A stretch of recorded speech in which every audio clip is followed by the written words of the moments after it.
Pas mal. C'est déjà très bien. Non, non, c'est super.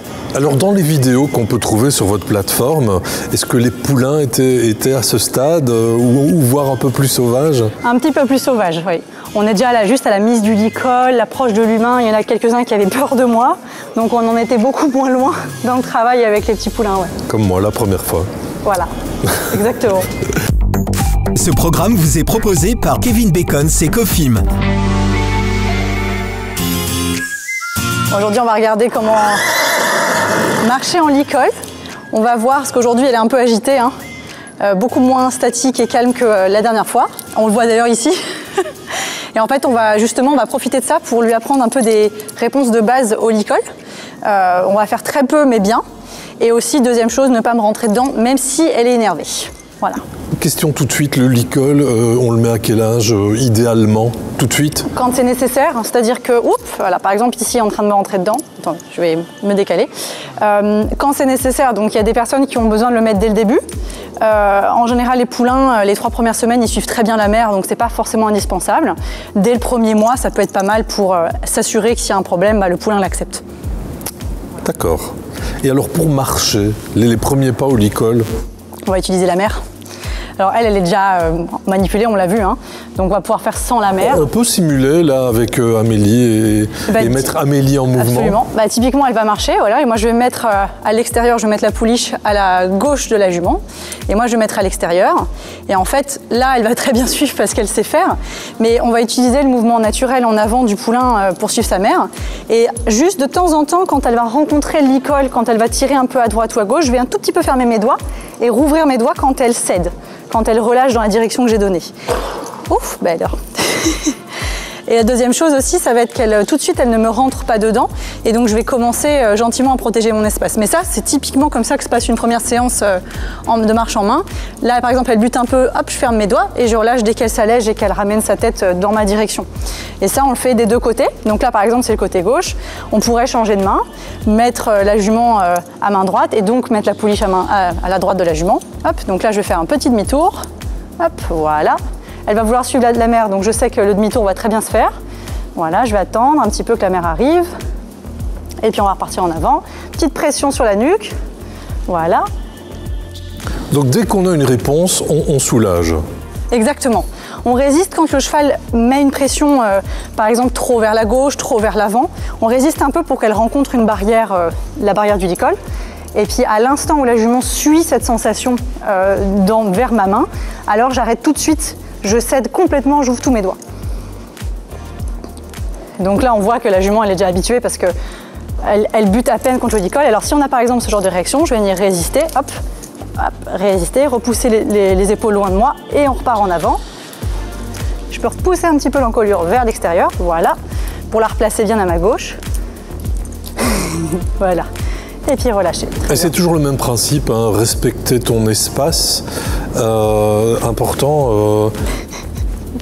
On a perdu la main. Je me sens envahi.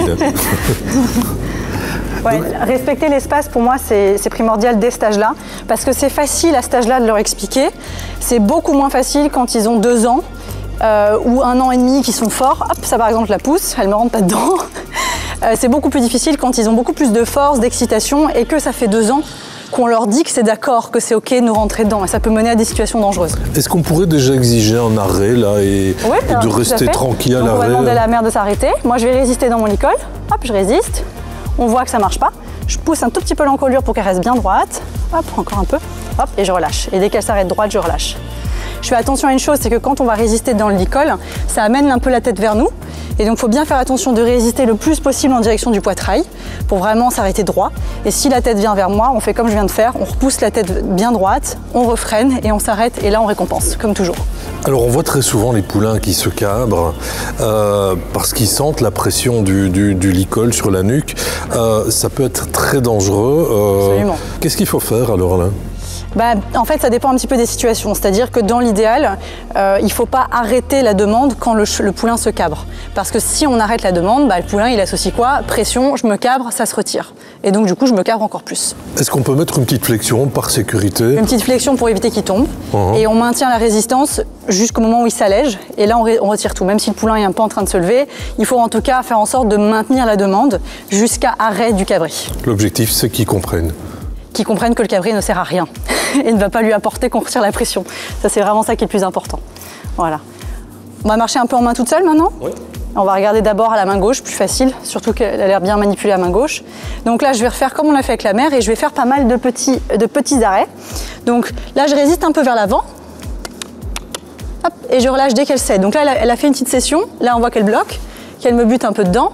Hop, je vais venir un peu marcher sur le côté. Alors voilà. Je vais mettre un petit peu de poids dans les épaules externes pour relancer le mouvement en avant. Voilà. Là, on peut faire un peu tortichonnie. Exactement. On va faire un peu des allers-retours entre la gauche. Donc là, par exemple, un peu aller vers la droite. Donc je vais repousser un peu sa tête vers la droite. Voilà. Et bien ici. Et maintenant, je vais faire un freinage. Donc je vais bien freiner. Oups. Alors là, elle me rentre un peu dedans parce qu'elle voit le mur. Mon coude va venir pousser contre son encolure pour pas qu'elle me rentre dedans. Donc on va recommencer parce qu'elle était un peu sur moi. Et là, je vais lui demander, hop, repartir en avant.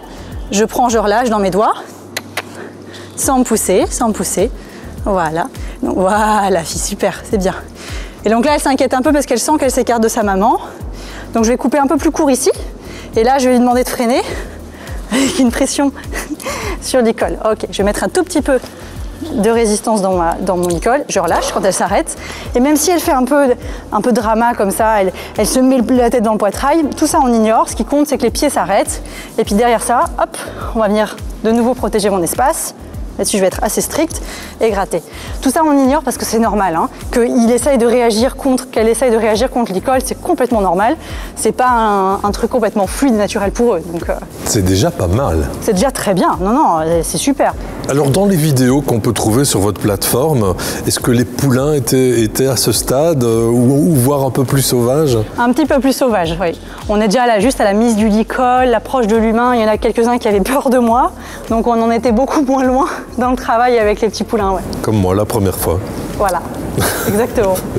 Bon, qu'est-ce qu'on fait la semaine prochaine? Est-ce qu'on a tout dit sur la manipulation, marcher à la main? Pousser le poulain loin de moi, voilà.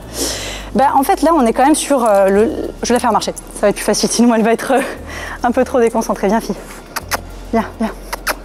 En fait, là, on est quand même sur le travail de base avec la prise des pieds, manipuler tout le corps, toucher tout le corps, et le début de la marche en main, parce qu'on voit que là, il y a un petit peu de travail, mais c'est quand même vraiment pas mal pour un début. Elle a un peu peur du fond du manège, voilà, bien retourner. Et ensuite, il y a éventuellement monter, sortir du camion, et ça, c'est très dépendant de la mère. Si la mère monte bien, c'est très facile. Si la mère monte pas bien, c'est une autre histoire. Et on va galérer. Voilà. Mais il y a toujours des solutions. Exactement. Qu'on peut trouver sur votre plateforme bloomingriders.com. Qu'est-ce qu'on fait la semaine prochaine, Pauline? On peut regarder le camion. Si c'est...